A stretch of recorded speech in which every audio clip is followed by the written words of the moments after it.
মা আর সন্তানের মধ্যে যে একটা টান, একটা অদ্ভুত সুন্দর বন্ধন কাজ করে, সেটাকে মাঝে মাঝে প্রায় জাদুর মতো মনে হয়, তাই না? এটা আসলে এমন একটা অনুভূতি যা আমরা প্রায় সবাই কোনো না কোনোভাবে অনুভব করেছি। কিন্তু এই যে এত গভীর, এত অটুট একটা বন্ধন, এর পেছনের আসল রহস্যটা কি? এটা কি শুধুই একটা আবেগ, নাকি এর গভীরে কোনো বিজ্ঞানও লুকিয়ে আছে? চলুন, আজ আমরা এই বন্ধনের পেছনের সেই সুন্দর বৈজ্ঞানিক ব্যাখ্যাটাই খুঁজে বের করার চেষ্টা করি।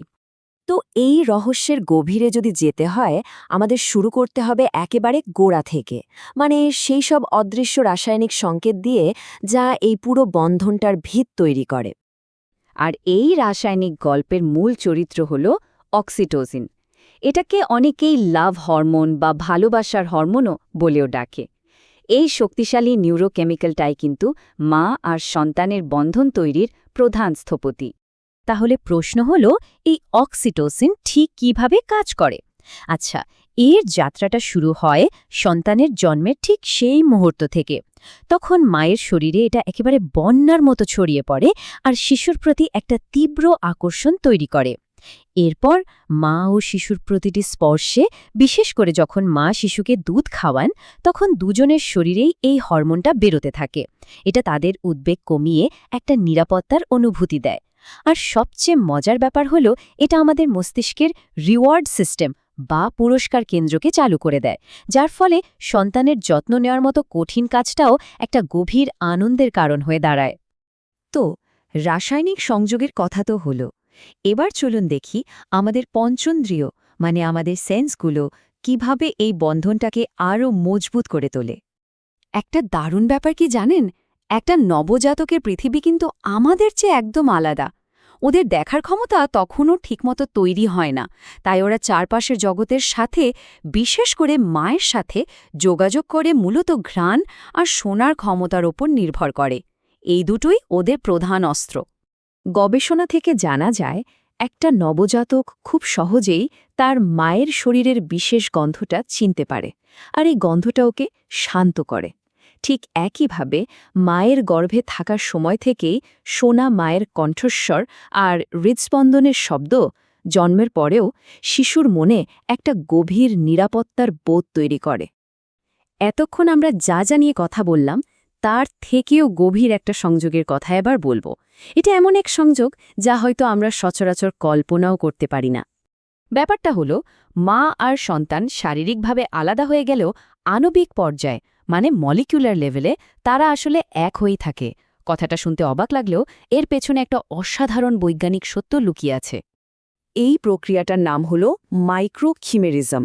গর্ভাবস্থায় শিশুর অল্প কিছু কোষ প্লাজেন্টা পার হয়ে মায়ের রক্তে মিশে যায় এবং তার শরীরের বিভিন্ন অঙ্গে, যেমন ধরা যাক হৃৎপিণ্ড বা মস্তিষ্কে, একেবারে স্থায়ীভাবে থেকে যায়। আর সবচেয়ে অবাক করার মতো বিষয়টা হলো, সন্তানের এই কোষগুলো মায়ের শরীরে, তার হার্টে, তার ব্রেনে বাকি জীবনের জন্য থেকে যেতে পারে। তার মানে কি দাঁড়ালো? মা আক্ষরিক অর্থেই তার সন্তানকে সারা জীবন নিজের একটা অংশ হিসেবে বয়ে বেড়ান। ভাবা যায় ব্যাপারটা? কোষের এই গভীর সংযোগের পর এবার চলুন একটু মস্তিষ্কের জগতে ঢোকা যাক আর দেখি কিভাবে একজন মায়ের মস্তিষ্ক তার সন্তানের অনুভূতির একটা আয়না বা প্রতিবিম্ব হয়ে ওঠে। এর পেছনের মূল কারিগর হল মিরর নিউরন, বা বাংলায় যাকে বলে প্রতিবিম্ব স্নায়ুকোষ। এগুলো মস্তিষ্কের এমন কিছু কোষ যা আমরা নিজে কোনো কাজ করার সময় যেমন সক্রিয় হয়, ঠিক তেমনি অন্য কাউকে একই কাজ করতে দেখলেও সক্রিয় হয়ে ওঠে। এই মিরর নিউরনগুলোই আসলে আমাদের সহানুভূতির ইঞ্জিন। যখন একটা শিশু হাসে বা কাঁদে, মায়ের মস্তিষ্কের এই নিউরনগুলো এমনভাবে সাড়া দেয় যেন মা নিজেই ওই অনুভূতিটা অনুভব করছেন। আর ঠিক এই কারণেই একজন মা যেন ভেতর থেকে, মানে সহজাতভাবেই বুঝে ফেলেন তার সন্তানের ঠিক কী দরকার। ওর খিদে পেয়েছে, আরাম চাইছে, নাকি ওর ঘুম পেয়েছে। আমরা হরমোন, ইন্দ্রিয়, কোষ আর নিউরনের কথা বললাম, কিন্তু আসল প্রশ্নটা হলো, প্রকৃতি কেন এত জটিল একটা ব্যবস্থা তৈরি করল? এর পেছনে নিশ্চয়ই কোনো বড় উদ্দেশ্য আছে, তাই না? আসলে এই যে গভীর বন্ধন, এটা প্রকৃতির এক অসাধারণ কৌশল। বলা যেতে পারে বিবর্তনের এক নিখুঁত পরিকল্পনা, যা আমাদের, মানে মানব প্রজাতির টিকে থাকার জন্য অপরিহার্য।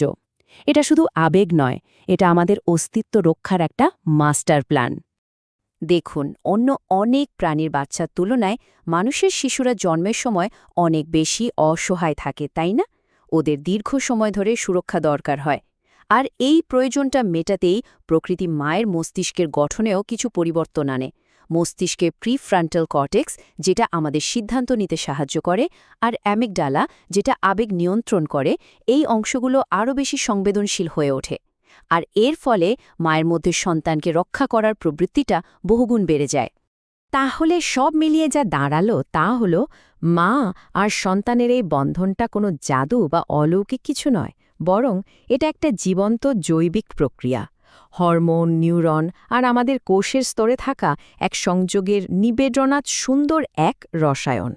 শেষে একটা প্রশ্ন মনে আসে, বিজ্ঞান কি এই বন্ধনের গভীরতাকে ব্যাখ্যা করে কমিয়ে দেয়, নাকি এর পেছনের এই সুন্দর ব্যাখ্যাগুলো জানার পরই অনুভূতিটা আমাদের কাছে আরও হাজার গুণ বেড়ে যায়?